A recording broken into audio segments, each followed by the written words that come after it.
বন্ধুরা, আমি সাগনিকা stay with Souvik চ্যানেলে সবাইকে স্বাগত জানিয়ে আজকে আমি তোমাদের সাথে আবারও একটা নতুন রেসিপি ভিডিও শুরু করছি।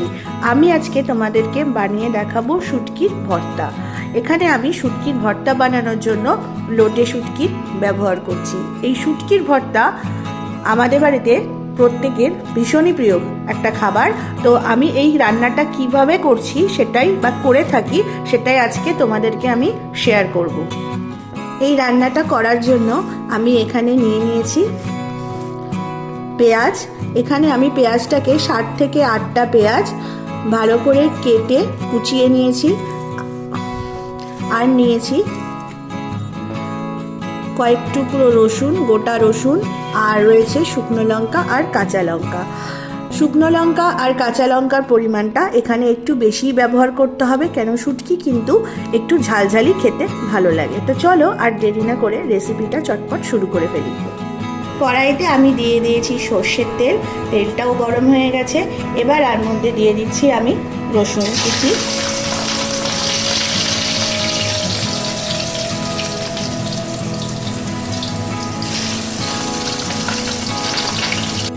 এবার আমি এর মধ্যে দিয়ে দিচ্ছি পেঁয়াজ কুচি,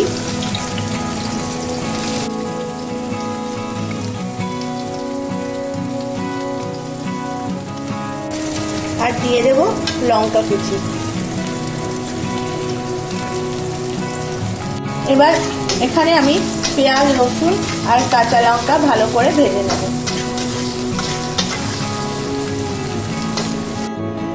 এবার আমি ওই তেলের মধ্যে দিয়ে দিচ্ছি সামান্য পরিমাণে লবণ, আর দিয়ে দেব শুকনো লঙ্কা।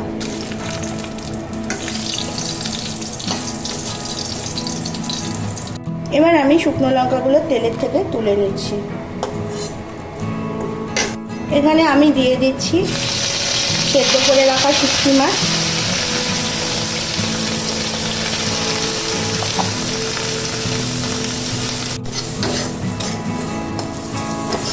এবার আমি শুটকি মাছটাকে হালকা করে একটু ভেজে নেব।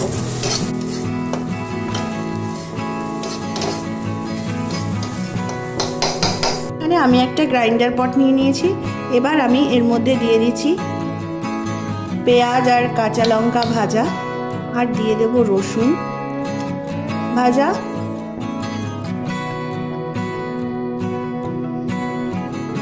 আর দিয়ে দেব ভেজে রাখা শুটকি মাছ।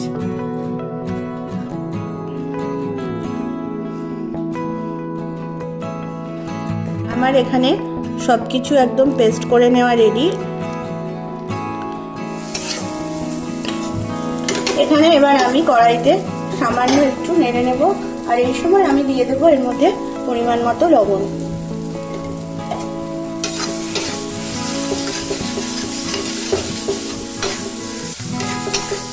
আমি এখানে নিয়ে নিয়েছি সামান্য পরিমাণে লবণ, আর এবার আমি শুকনো লঙ্কাগুলোকে ওই লবণের সাথে ক্রাশ করে নিচ্ছি।